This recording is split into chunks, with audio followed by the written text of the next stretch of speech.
સુરતની શાંતિમાં કોણે કર્યો કાંકરી ચાળો? સુરત ગણેશ પંડાલમાં પથ્થરમારાના સમાચાર. સુરત પોલીસની કાર્યવાહી.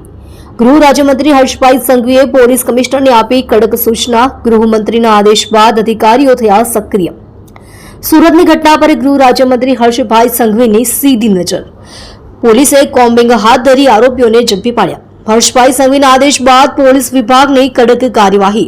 શાંતિ ડહોળનારા તત્વોને સવાર સુધીમાં ઝડપી પાડવા કડક સૂચના. ધારાસભ્ય કાંતિબદર પહોંચ્યા ઘટના સ્થળે. નાગરિકોને શાંતિની અપીલ કરવામાં આવે છે. પ્રફુલ્લ પાનસેરિયા. હું હાલની સ્થિતિએ આ બધી જ ડિટેલ્ડ માહિતી આપને કાલે આપીશ.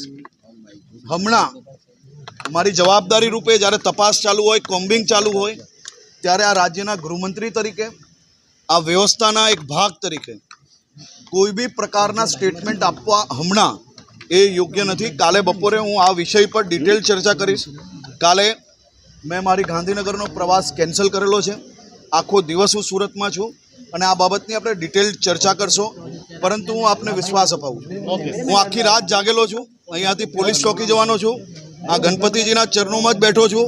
બધાને જ ન્યાય અપાવીને જ જપીશ. સર, કાલે બી હુમલો થયો હતો, કાલે પણ હુમલો કરવામાં આવ્યો હતો. લોકો સંતાયા હતા. 4 પોલીસે ઘરનો દરવાજો તોડીને તમામ લોકોને બહાર કાઢ્યા. આ તાલા તો લોખંડના બનેલા છે. ગમે તેટલા મજબૂત તાલા બાંધશો તો બી તાલા તોડી તોડીને એક એકને નીકાળીને પકડશો. તાલા મારવાથી કોઈ બચી નથી જતું. પથ્થર મારવાની હિંમત નહીં કરવી.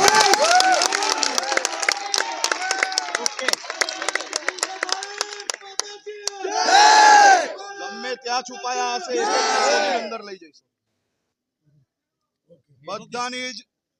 બધા માટે ગુજરાતમાં ગણપતિજીના આ તહેવાર આપણે સૌ લોકો રાજી ખુશીથી બનાવીએ છીએ. અને આ તહેવાર માત્ર આસ્થા જોડે જોડાયેલો નથી. આ તહેવારથી લાખો લોકોને રોજગારી મળે છે. આ તહેવારથી સુરત શહેરના એક બી મંડપવાલા પાસે નથી આજે ખુરશી, નથી ટેબલો, નથી કપડું બચ્યું. આ તહેવારના કારણે સુરત શહેરની એક બી લારી, રેસ્ટોરન્ટ કે કેટરિંગ વાળા પાસે ટાઈમ નથી. આ તહેવારના કારણે એક બી ટેમ્પો ટ્રક ચલાવનાર પાસે કામ ના હોય એવી ઘટના નથી. આ તહેવારના લીધે ઢોલ નગારા હોય કે બેન્ડ બાજાવાળા હોય, તમામ લોકોને એના કારણે ક્યાંક ને ક્યાંક રોજગારી પ્રાપ્ત થાય છે. આ તહેવાર એ આસ્થા જોડે જોડે દરેક નાગરિકોને રોજગારી આપવાનો બી તહેવાર છે. આ તહેવાર ખૂબ જ ઉત્સાહપૂર્વક ગુજરાતમાં બનતો આવ્યો છે ને આ વર્ષે બી ખૂબ ઉત્સાહપૂર્વક બનશે અને સંપૂર્ણ શાંતિપૂર્વક આ તહેવાર બને તે માટેની વ્યવસ્થા કરવામાં આવી છે. હર્ષભાઈ, કાલે બી હુમલો કરવામાં આવ્યો.